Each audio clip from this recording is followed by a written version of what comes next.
Guys, dami na bunga ng talong. Oh. Kaya putulin natin yung mga dahon sa baba para lalo siyang magbunga ng gusto.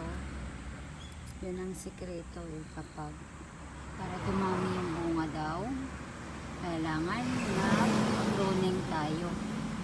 Yan, putulin natin. Yan o, ang dami niyang bunga. Ang taba ng puno. Ang dami ko nang nakuha dito. Yan o. Naputol ko na yung mga iba. Yun, dami. Sa isang puno pa lang to guys. Ganyan, karami yung bunga. Para lalong dumami yung bunga niya. Ito, putulin natin. Diba? Yun ang laki. Kuhanin ko na yun mamaya.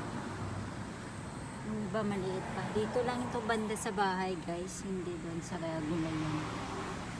Iba din yung